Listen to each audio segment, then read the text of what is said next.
হিন্দু মুসলিমের মধ্যে যে সুশ্রুতি দিচ্ছে, সুশ্রুতি দিয়ে যে মুসলিম আর হিন্দুর মধ্যে একটা ডিভাইড তৈরি করার চেষ্টা চালাচ্ছে সেই শুভেন্দু অধিকারী। শুভেন্দু অধিকারী এখন চুপ কেন? আমি জাতির কাছে প্রশ্ন করতে চাই, এখন শুভেন্দু অধিকারীকে দেখা যাচ্ছে না কেন? এই যে জ্যোতি মালহোত্রা, ইতিমধ্যেই আপনারা সবাই जानते পেরেছেন জ্যোতি মালহোত্রা। Welcome to Pakistan.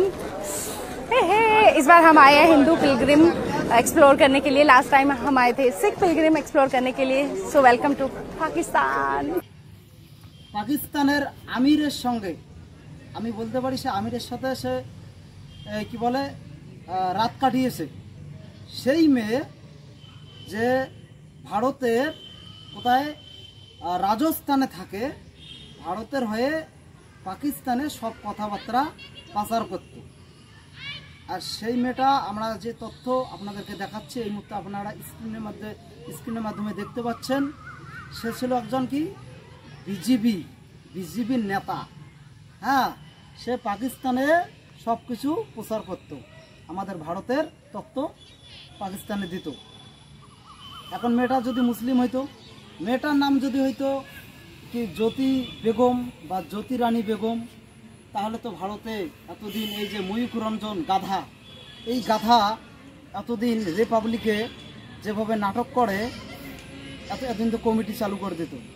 যখন সফিয়া করেছি আমাদের ভারতের মেয়ে, যিনি আমাদের সেনাবাহিনী, আমাদের ভারতের গর্ব, ভারতের পক্ষে সর্বপ্রথম পাকিস্তানের বিরুদ্ধে হামলা চালিয়েছিল আমাদের সফিয়া করেছে আমাদের বোন।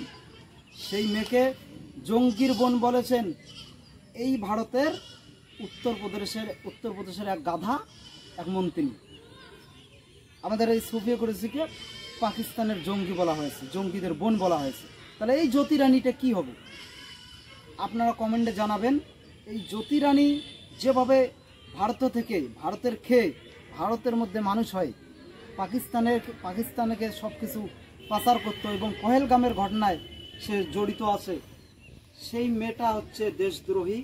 এবং এই মেয়েকে আমরা ইতিমধ্যেই আজকে যতটুকু আমি তথ্য জানলাম, সেই মেয়েটি অ্যারেস্ট হয়েছে। যাই হোক, খুব ভালো করেছে। কিন্তু মেয়েটা কিন্তু বিজেপির, যারা বিজেপির এই আরএসএসের দালালরা হিন্দু মুসলিম হিন্দু করে একদম দেশের মধ্যে একদম একটা হিন্দু মুসলমানের মধ্যে একটা ফাটল ধরিয়ে দিয়েছে। সেই আরএসএসের দালালদেরকে আমি বলতে চাচ্ছি, আগামীতে আপনাদের এই যে মুখোশ জনগণ এখন জানতে পেরেছে, জনগণ আগামীতে আপনাদেরকে আর রাখবে না। অতএব আমাদের ভারতের সব ধর্মের লোককেই আমি বলবো, এই আরএসএসের দালালদের কথায় কান দেবেন না। আমাদের হিন্দু মুসলিম আমরা সবাই ঐক্যবদ্ধ হয়ে থাকতে চাই এবং আমাদের মধ্যে কোনো রকম বিভেদ যেন তৈরি করতে না পারে, আমরা সবাই সচেতন হব এবং সোচ্চার থাকব। আসসালামু আলাইকুম ওয়া রাহমাতুল্লাহি ওয়া বারাকাতুহু।